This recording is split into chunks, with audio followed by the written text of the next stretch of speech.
தொடக்க நூல் புத்தகம் அதிகாரம் 8. வெள்ளப்பெருக்கின் முடிவு.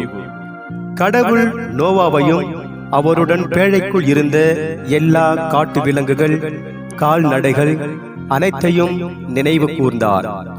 ஆகவே மண்ணுலகின் மீது காற்று வீச செய்தார்.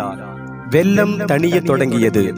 பேராழத்தின் ஊற்றுகளும் வானங்களின் மதகுகளும் மூடப்பட்டன. வானத்திலிருந்து மழை பெய்வது நின்றது. மண்ணுலகில் வெள்ளம் வற்றி குறைந்து கொண்டே வந்து 150ஆம் நாள் முடிவில் வெள்ளம் வடிந்தது.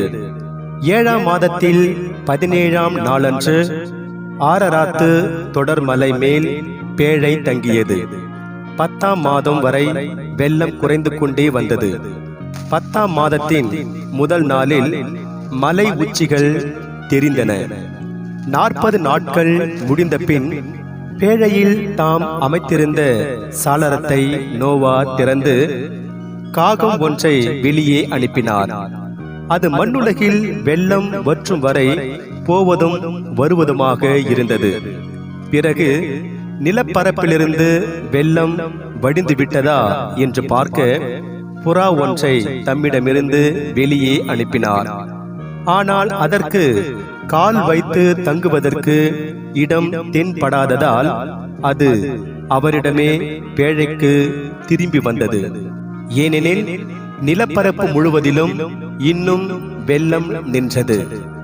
ஆகவே அவர் தம் கையை நீட்டி அதை பிடித்து தம்மிடம் பேழைக்குள் சேர்த்து கொண்டார். அவர் இன்னும் 7 நாட்கள் காத்திருந்து மீண்டும் புறாவை பேழையிலிருந்து வெளியே அனுப்பினார். மாலையில் அது அவரிடம் திரும்பி வந்த பொழுது அதன் அலகில் அது கொத்திக் கொண்டு வந்த ஒலிவ இலை இருந்தது. அப்பொழுது நோவா மண்ணுலகில் வெள்ளம் வற்றிவிட்டது என்று தெரிந்து கொண்டார். இன்னும் 7 நாட்கள் காத்திருந்த பின் புறாவை வெளியே அனுப்பினார். அது அவரிடம் மறுபடி திரும்பி வரவில்லை. அவருக்கு 601 வயதான ஆண்டின் முதல் மாதத்தில் முதல் நாளில் மண்ணுலகு பரப்பில் இருந்த வெள்ளம் வற்றியது. அப்பொழுது நோவா பேழையின் மேற்கூரையை திறந்து பார்த்தார். இதோ நிலமெல்லாம் உலர்ந்திருந்தது. 2ஆம் மாதத்தின் 27ஆம் நாளில் மண்ணுலகில் நீர் வற்றியிருந்தது. அப்பொழுது கடவுள் நோவாவிடம் கூறியது, நீயும் உன்னுடன் உன் மனைவியும் உன் புதல்வரும் உன் புதல்வரின் மனைவியரும் பேழையிலிருந்து வெளியே வாருங்கள். உன்னுடன் உயிரோடு இருக்கும் பறவைகள், விலங்குகள், நிலத்தில் ஊர்வன ஆகிய உயிரினங்கள் எல்லாவற்றையும் உன்னுடன் வெளியே கொண்டு வா.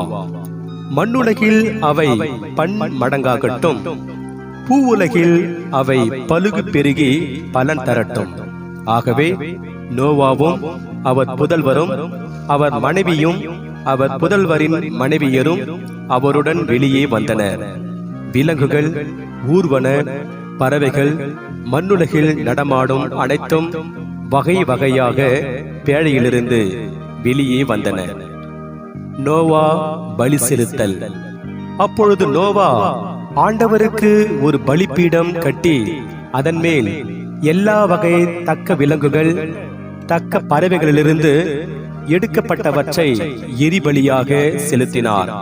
ஆண்டவர் நறுமணத்தை நுகர்ந்து தமக்குள் சொல்லிக் கொண்டது, மனிதரை முன்னிட்டு நிலத்தை இனி நான் சபிக்கவே மாட்டேன். ஏனெனில் மனிதரின் இதய சிந்தனை இளமையிலிருந்தே தீமையை உருவாக்குகின்றது. இப்பொழுது நான் செய்தது போல இனி எந்த உயிரையும் அழிக்கவே மாட்டேன். மண்ணுலகு இருக்கும் நாளளவும், விதைக்கும் காலமும், அறுவடை காலமும், குளிரும் வெப்பமும், கோடை காலமும், குளிர்காலமும், பகலும் இரவும் என்றும் ஓய்வதில்லை.